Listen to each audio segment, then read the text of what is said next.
Calon Wakil Presiden atau Cawapres nomor urut 3 Mahfud MD mencuri perhatian di TikTok usai memberi respon kocak soal suara 16% yang diraihnya pada Pilpres 2024. Berpasangan dengan Ganjar Pranowo, keduanya cuma mengantongi 16,9% suara dalam perhitungan suara sementara real count KPU. Pasangan Ganjar Mahfud tertinggal dari Prabowo Gibran yang meraih dukungan 58,84%. Soal perolehan suara 16% tersebut, Ganjar Pranowo sebelumnya tak percaya dan menyebut anomali. Bahkan politikus PDIP ini mendorong agar DPR RI mengajukan hak angket untuk mengusut kemungkinan adanya kecurangan. Respon berbeda justru diberikan Mahfud MD dalam menyikapi suara 16%. Alih-alih melihat kejanggalan, Mahfud MD justru satir lantaran ikut meledek perolehan suaranya sendiri. Itu terjadi di TikTok saat mantan Menko Polhukam membalas komentar netizen di akun pribadinya. Mulanya Mahfud MD memposting tayangan video yang dikompilasi soal penjelasannya mengenai kecurangan pemilu. Mahfud MD mengaku video tersebut muncul pada 2019 lalu, diolah lagi oleh pihak tak bertanggung jawab yang mengolahnya dengan fenomena pemilu 2024.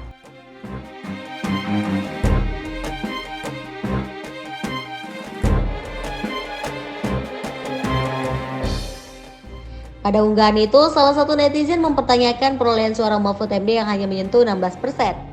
Mahfud MD malah melebar nada satir soal raihan suaranya di Pilpres 2024. Kocaknya respon Mahfud MD itu seketika mengundang berbagai reaksi dari netizen. Tak sedikit yang menganggap Mahfud MD sudah move on dari Pilpres 2024 di saat banyak pihak sedang berupaya membongkar kecurangan pemilu. Bahkan ada pula yang mendoakan agar Mahfud MD kembali masuk ke kabinet. Kalau soal kemenangan, kekalahan, saya kira itu soal waktu saja dan kita akan segera selesai kalau dalam soal itu. Saya kira masyarakat jangan percaya pada hoax, karena yang saya dengar di KPU itu setiap akan diperbaiki ada serangan yang bertubi-tubi untuk merusak lagi. Nah, masyarakat harus sadar itu dan pemain medsos jangan terlalu agresif merusak situasi yang sebenarnya tidak ada apa-apa di dalam seluruh proses itu. Tembakan berikutnya tuh pasti MK yang akan dituduh macam-macam gitu. Sejak dulu begitu ritualnya di dalam politik pemilu ini. Sehingga kita tenang-tenang aja lah. Semua ini akan berlalu dengan baik. Ya, masyarakat perlu ikut mengawasi dan sekarang juga sudah mengawasi saya kira. Sehingga KPU misalnya menurut saya ya dalam pengamatan sampai terakhir ini KPU sudah cukup berjalan di atas track ya yang benar. Misalnya isu-isu bahwa terjadi kecurangan di dalam entry data atau input data ke situng, itu kan langsung dengan mudah dikontrol. Istilahnya bukan uji materi melainkan sengketa hasil pemilu ya. Gini. Di MK itu juga kan sidangnya terbuka, semua bisa adu data di situ. Dan setiap persidangan di MK itu selalu ada transkripnya yang bisa dibuka, bisa dibagi dan diikuti oleh seluruh rakyat Indonesia. Karena MK itu mempunyai telekonferensi yang banyak sekali di berbagai tempat di Indonesia. Dilihat saja dari situ kalau ada kecurangan pasti akan ketahuan. Baik. Pastilah ini berikutnya sampai tanggal 22 kita akan selesai dengan penghitungan dan masalah tidak akan ribut lagi.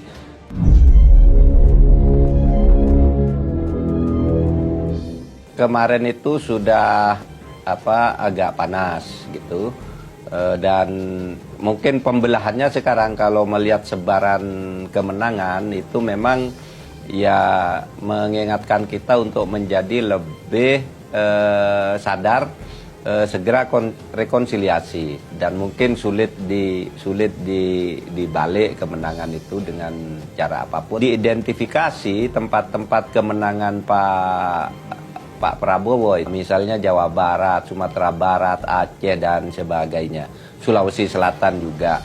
Nah, saya kira rekonsiliasinya menjadi lebih penting untuk menyadarkan kita bahwa bangsa ini bersatu karena kesadaran akan keberagaman dan bangsa ini hanya akan maju kalau bersatu karena buktinya kemajuan dari tahap ke tahap kita raih karena kebersatuan kita itu. Kalau soal kemenangan kekalahan saya kira itu soal waktu saja dan kita akan segera selesai kalau dalam soal itu. Nah, saya kira rekonsiliasinya menjadi lebih penting untuk menyadarkan kita bahwa bangsa ini bersatu karena kesadaran akan keberagaman, dan bangsa ini hanya akan maju kalau bersatu, karena buktinya kemajuan dari tahap ke tahap kita raih karena kebersatuan kita itu. Kalau soal kemenangan kekalahan saya kira itu soal waktu saja dan kita akan segera selesai kalau dalam soal itu. Masyarakat perlu ikut mengawasi, dan sekarang juga sudah mengawasi saya kira, sehingga KPU misalnya menurut saya ya, dalam pengamatan sampai terakhir ini KPU sudah cukup berjalan di atas track ya yang benar. Misalnya isu-isu bahwa terjadi kecurangan di dalam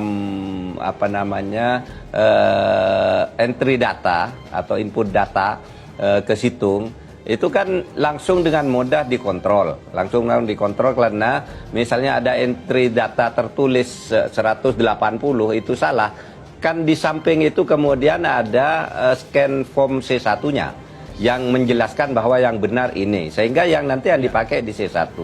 Yang kedua, sampai dengan tadi malam itu kesalahan entry data itu hanya 87 dari 179.000 TPS yang sudah di entry. Itu artinya kan 1/2000. Tetapi kalau dihitung yang sekarang yang sudah diperbaiki, sudah tinggal 40 yang akan diselesaikan lagi. Itu kira-kira kan 1/4000 kesalahannya. Dari 4.000 TPS misalnya hanya satu yang keliru. Tapi ini bukan untuk membenarkan kesalahan ya. Oleh sebab itu, saya kira masyarakat jangan percaya pada hoax, karena yang saya dengar di KPU itu setiap akan diperbaiki ada serangan yang bertubi-tubi untuk merusak lagi. Nah, masyarakat harus sadar itu, dan pemain medsos jangan terlalu agresif merusak situasi yang sebenarnya tidak ada apa-apa di dalam seluruh proses itu. Istilahnya bukan uji materi, melainkan sengketa hasil pemilu ya. Gini, di MK itu juga kan sidangnya terbuka, semua bisa adu data di situ. Dan setiap persidangan di MK itu selalu ada transkripnya yang bisa dibuka, bisa dibagi dan diikuti oleh seluruh rakyat Indonesia.